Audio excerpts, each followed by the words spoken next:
اعوذ باللہ من الشیطان الرجیم بسم اللہ الرحمن الرحیم وذکر فی الکتاب مریم، اور ذکر کیجئے اپنی کتاب میں، ذکر کیجئے کتاب میں مریم کا۔ اذن بزت من اہلہا، جب وہ الگ ہوئی، جب انبذت، جب الگ ہوئی، من اہلی، اپنے گھر والوں سے، مکانن شرقیہ، مشرق یعنی مکان ایک جگہ پر، شرقیہ مشرق کی جانب، فاتخذت من دونی حجابا، پس بنا لیا اس نے، من دونی ان سے، یعنی ان گھر والوں سے الگ، حجابا ایک پردہ، فارسلنا، پس ہم نے بھیجا، الیہا اس کی طرف، روحنا اپنے روح میں سے، یعنی ہم نے بھیجا فرشتہ، فتمثلا، پھر وہ ایک شکل اختیار کی اس نے، لہا اس کے لیے، باشرن ایک انسان کی، سوی یا مکمل طور پہ، یعنی فرشتہ ان کے پاس ایک مکمل انسانی شکل میں آیا۔ قالت، یعنی قالت اس نے کہا، یعنی مریم السلام نے کہا، انی بے شک، انی بے شک میں، اعوذ بالرحمانی، کہ بے شک میں رحمان کی پناہ چاہتی ہوں، من کا تجھ سے، ان کنتا اگر تو ہے، تقیہ ڈرنے والے، اللہ سے ڈرنے والا ہے۔ قال اس نے کہا، انما میں تو صرف، انما در حقیقت، انا رسول ربک میں تو رسول ہوں، ربک تیرے رب کا، لأحب کا غلامن تاکہ میں عطا کروں تجھے ایک لڑکا، ذکیہ پاک۔ قالت مریم انہوں نے فرمایا، انا یکون لی غلام، کس طرح مجھے ہوگا لڑکا، ولم یمسسنی بشر، اور جب کہ نہیں چھوا مجھے، یمسسنی نہیں چھوا مجھے، بشر کسی بشر نے، ولم اکو بغیہ اور نہ ہی میں ہوں کوئی بغیہ بدکار عورت۔ قال کذالک، اور فرشتہ نے کہا، کذالک اسی طرح ہوگا، قال ربکی، فرمایا کہ اس نے کہا کہ تیرے رب نے، قال ربک تیرے رب نے فرمایا ہے، ہوا علیہ یہ آسان ہے اس کے میرے لیے، حین یہ میرے لیے بہت آسان ہے، وَلِنَجْعَلَهُ آیَةً لِلنَّاسِ تاکہ وہ بنائے اسے آیۃ للناس لوگوں کے لیے ایک نشانی، ورحمۃ من اور اپنی طرف سے ایک رحمت، وکان امرا مقدیہ اور یہ ایسا کام ہے جو ہو کر رہنا ہے۔ تو ہم جیسے اوپر ہم پڑھتے آئے ہیں سیدنا زکریا علیہ السلام کے بارے میں، کہ ان کے کس طرح اللہ تبارک و تعالیٰ نے ان کو بے موسمی سمجھ لیں کہ ایسے حالات میں جب کہ بچہ نہیں ہوتا، تو اس عمر میں ان کو ایک بچہ عطا فرمایا۔ تو یہاں ہم دیکھتے ہیں کہ زکریا اور مریم علیہ السلام کے جو واقعات ہیں، کہ ان کے مناسبت کی وجہ سے ان کا ذکر جو ہے وہ ساتھ ساتھ آیا، آل عمران میں بھی آیا، یہاں پہ بھی آیا، کیونکہ ان میں کئی طرح سے مناسبت ہے۔ مریم علیہ السلام کا ہم نے پڑھا کہ جی ان کو بے موسم میں پھل جو ملا کرتے تھے، انہیں کو دیکھ کر زکریا علیہ السلام کے دل میں بے وقت اولاد کی خواہش اور امید بھی پیدا ہوئی۔ پھر زکریا علیہ السلام کو خلاف عادت اللہ تبارک و تعالیٰ نے بیٹا فرما دیا،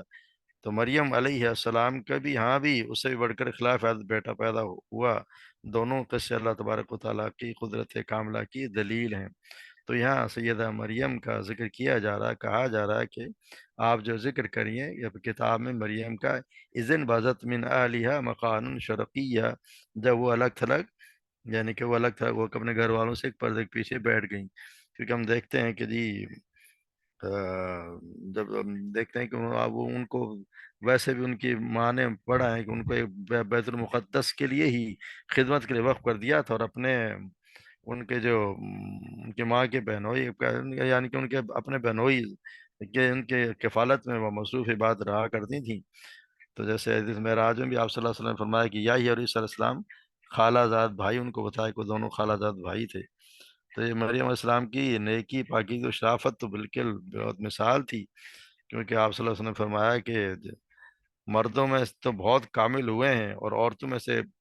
کامل نہیں ہوئی، مگر فرعون کی بیوی آسیہ اور مریم بنت عمران اور عائشہ کی فضیلت عورتوں پر اسی طرح جیسے سرید یعنی گوشت کے سالن میں بھگوئی یہ روٹی کی فضیلت تمام کھانوں پر۔ تو عورتوں کی بہت کم عورتیں ہیں جن کو بہت زیادہ کامل قرار دیا گیا ہے، تو یہاں ان میں سے ایک سیدہ مریم بھی ہیں۔ تو یہ فرمایا کہ وہ عبادت کے لیے بالکل الگ تھلگ ہو گئیں، کیونکہ انہوں نے بالکل الگ تھلگ ہو گئے، عبادت میں چلی گئیں۔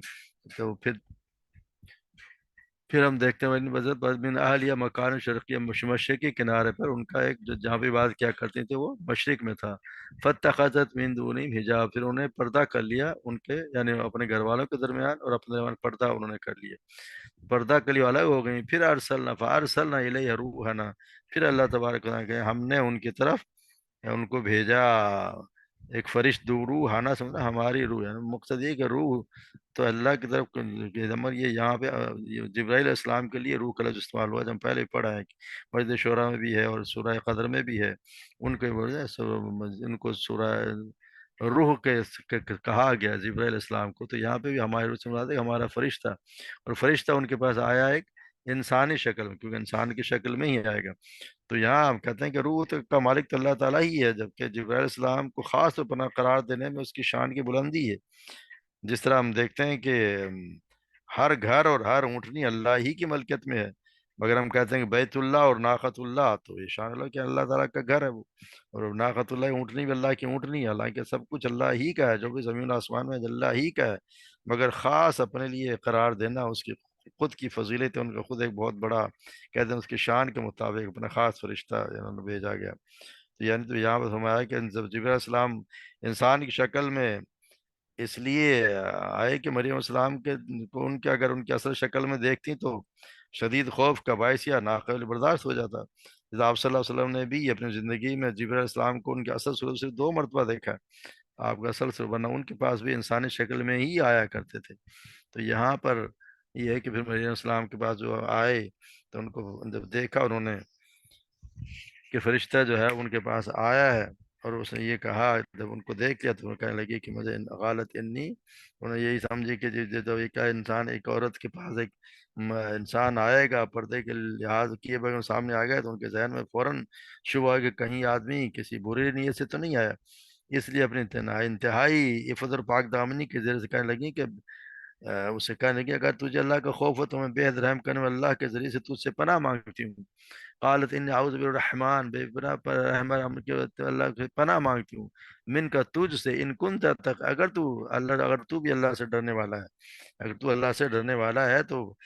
تو اللہ سے تیرے ذہن میں اگر پھر تو میں اللہ تبارک و تعالیٰ سے پناہ مانگتی ہوں. یہی کہا گیا اگر تجھے اللہ کا خوف ہے تو میں بے حد رحم کرنے والا اللہ کے ذریعے تو سے پناہ مانگتی ہوں تو کہ تو میرے قریب نہ آ. تو جبرائیل صاحب نے فوراً ان کے ڈر کو دور کرنے اور حقیقت حال بیان کرنے کہا کہ میں تمہارے اسی رب کا پیغامبر ہوں جس کے ذریعے سے تم نے پناہ مانگی ہے. مجھے اسی نے تمہارے پاس بھیجا ہے تاکہ پھونک مار کر اللہ کی جانب سے بطور عطیہ تمہیں ایک لڑکا دینے کا سبب بنوں جو گناہوں سے پاک ہوگا. ان کا وقال ان انا رسول ربک، تیرے رب رسول ربی کی. اب دیکھیں یہ عورت کی بات آتی ہے تو یہاں پہ کاف کے نیچے زیر ہے، یہ دھیان رکھا ہے، ربی کی تیرے رب کا، علی احب اللہ کی مرد ہوتا تو یہ آتا لکا، یہاں پر احب اللہ کی تاکہ میں دوں تجھے ایک غلام ذکی یا پاکیزہ لڑکا. یہاں مطلب یہ کہ انہوں نے خود اپنی طرف سے نہیں دینا مگر یہ کہ اللہ تبارک و تعالیٰ نے انہیں اسی مقصد کے لیے بھیجا ہے. تو کوئی یہ کہے کہ دیکھیں جبرائیل نے بیٹا دیا، جبرائیل نے بیٹا نہیں دیا، بیٹا تو اللہ تبارک و تعالیٰ ہی نے دیا ہے، مگر ان کو اللہ تبارک و تعالیٰ نے پیغام دے کے بھیجا ہے کہ ان کو ایک پیغام جیسے قاصد آتا ہے تو اب اس کا خود کو کچھ نہیں ہوتا، جو پیغام بھی جو چیز اس دے کر بھیجا جاتا ہے اسے وہ پہنچا دیتا ہے. تو جہاں اسے حکم ہوتا ہے تو وہاں وہ پہنچا دیتا ہے. تو جس طرح اللہ تبارک و تعالیٰ دوسری کا صاف الباد میں عیسیٰ علیہ السلام کو اپنا کلمہ نے کن کے ساتھ پیدا کرنے کا ذکر فرمایا ہے سورہ آل عمران میں، تو وہ کیونکہ اللہ تبارک و تعالیٰ کی طرف سے بھیجی گئی تھی. تو یہاں جبرائیل علیہ السلام نے جو پاکیزہ لڑکا عطا کرنے کی نسبت اپنی طرف فرمائی، حالانکہ عطا وہ بھیجنے والے ہی کی تھی. جس طرح کہتے ہیں نا کہ جس کے معنی ہے کہ میں تیرے رب کا بھیجا ہوا ہوں تاکہ وہ تجھے ایک لڑکا عطا فرمائے. اصل میں اس کا مطلب یہ کہ میں تیرے رب کا بھیجا ہوں تاکہ وہ تجھے ایک لڑکا عطا فرمائے. تو یہ جیسے ابن کثیر نے اس کا یہی مطلب بیان کیا ہے. تو یہاں پہ کچھ لوگوں کو دیکھیں جبرائیل نے بیٹا دیا ہے تو کوئی اور بھی بیٹا دے سکتا ہے. اللہ کے جبرائیل السلام اللہ کی طرف سے بھیجے گئے ایک رسول ہیں، اور انہی کی طرف سے ایک پیغام لے کے آیا تھا کہ اللہ کی طرف سے میں تمہیں ایک بیٹا، اور میری طرف اللہ تعالیٰ نے مجھے بھیجا تاکہ خبری دے دوں کہ تمہیں ایک لڑکا عطا کیا جائے. تو انہوں نے فرمایا قال انا یکون لی غلام ولم یمسسنی البشر، انہوں نے کہا کہ مجھے بیٹا کیسے ہوگا جبکہ مجھے کسی بشر نے چھوا ہی نہیں. تو یہی بتایا جا رہا ہے کہ مریم کو اسلام کو اس بات پر سخت تعجب اور کرنے کہ مجھے لڑکا کیسے ہوگا، نہ تو میرا کوئی شوہر اور نہ میں کوئی بدکار عورت ہوں۔ تو جبرائیل علیہ السلام نے یہ کہا کہ قال کذالک، کہ اسی طرح ایسا ہی ہوگا، یعنی کہ اگرچہ تمہارا شوہر نہیں اور تم کوئی بدکار عورت بھی نہیں ہو، لیکن اس کے باوجود ایسا ہی ہوگا، اس لیے کہ تمہارا رب ہر چیز پر قادر ہے۔ وہ یہ کہتا ہے کہ ایسا کرنا میرے لیے بہت ہی آسان ہے۔ اللہ تبارک و تعالی قال ربک ہوا علی حین، اس نے کہا کہ تیرے رب کے لیے تو اس کا کہنا ہے کہ میرے لیے تو بہت آسان ہے۔ اللہ تبارک و تعالیٰ کے لیے تو ہر چیز آسان ہے، جس طرح اللہ تبارک و تعالیٰ نے آدم علیہ السلام کو بغیر ماں کے پیدا کر دیا، حوا کو صرف مرد سے پیدا کر دیا، جبکہ باقی جتنے بھی انسان ان کو جو آدم کی اولاد ہے اس کو ماں باپ کے ذریعے سے پیدا کیا۔ تو عیسیٰ علیہ السلام کو انہوں نے اللہ تبارک و تعالیٰ نے بغیر باپ کے پیدا کر دیا۔ اس طرح تخلیق انسانی کے جو چاروں طریقے اختیار کر کے اللہ تعالیٰ نے انسانوں کی ہدایت کے لیے اپنی عظیم قدرت و بے مثال عظمت کی قطعی دلیل پیش کر دی ہے۔ اللہ تبارک و تعالیٰ جس طرح چاہے وہ ہر چیز پر قادر ہے۔ وہ چاہے تو بغیر باپ کے پیدا کر دے، چاہے تو نہ باپ ہو نہ ماں ہو، دونوں کے بغیر پیدا کر دے، تو یہ اس کی قدرت کاملہ ہے، جو وہ چاہے وہ کر سکتا ہے۔ پھر یہ بتایا گیا کہ وَلِنَجْعَلَهُ آیَةً لِلنَّاسِ وَرَحْمَةً مِنَّا، کہ ہم جو ہیں وہ عیسیٰ علیہ السلام کو ان کی قوم کے لیے اللہ تعالیٰ نے رحمت بنایا۔ ویسے تو ہر نبی اپنی قوم کے لیے رحمت ہی ہوتا ہے، چنانچہ اپنی قوم کو توحید الہی اور صرف اللہ کی عبادت تعلیم دینے لگے۔ آخر میں جبرائیل علیہ السلام نے یہ کہا کہ ایسا ہونا اللہ کے علم میں مقدر ہو چکا، ایسا ہو کر رہے گا، وَكَانَ أَمْرًا مَقْضِيًّا، یہ ہو کر رہے گا، اس کے بغیر تو یہ تو اللہ تبارک و تعالیٰ کا یہ فیصلہ ہو چکا ہے، تو اللہ تبارک و تعالیٰ یہ کام کر کے رہیں گے اور وہ ایسا ہی ہوگا جیسا وہ چاہیں گے۔ تو یہاں اللہ تبارک و تعالیٰ نے اپنی قدرت کے بہت بڑا نشانی اور معجزہ اللہ تبارک و تعالیٰ نے دکھایا کہ وہ بغیر جس طرح چاہیں انسان کو پیدا کر سکتے ہیں، اور اللہ تبارک و تعالیٰ نے اپنی طرف سے ایک عظیم رحمت بنی اسرائیل کے لیے اور قیامت تک آنے والے تمام انسانوں کے لیے بھی رحمت ہے، کیونکہ مسیح علیہ السلام نے آپ صلی اللہ علیہ وسلم کی بشارت بھی دی اور آپ پر ایمان لانے اور آپ کی پیروی کا حکم بھی دیا، اس طرح اس کے لیے جہنم سے نجات اور جنت میں داخلے کا باعث بنے۔ اور پھر ایک وقت آئے گا کہ عیسیٰ علیہ السلام جو ہے وہ قیامت کے نزدیک اس زمین پہ پھر اتریں گے، اور پھر وہ آپ صلی اللہ علیہ وسلم کی امتی کی حیثیت سے یہاں پہ زمین پہ اتریں گے، اور آپ کی امت کی طرف سے مسلمانوں کی طرف سے وہ ان سے یہودیوں سے جنگ بھی کریں گے، اور دجال کو بھی وہی قتل کریں گے، ان کو شکست بھی وہی دیں گے۔ تو اللہ تبارک و تعالیٰ ہم سب کو سمجھ عطا فرمائے، صحیح سمجھنے کی، اس پر عمل کرنے کی توفیق عطا فرمائے، اور اللہ تبارک تعالیٰ کی قدرت کاملہ پر بھروسہ کرنے کی اور اسی پر بھروسہ توکل کرنے کی ہمیں توفیق عطا فرمائے۔ وما علینا الا البلاغ۔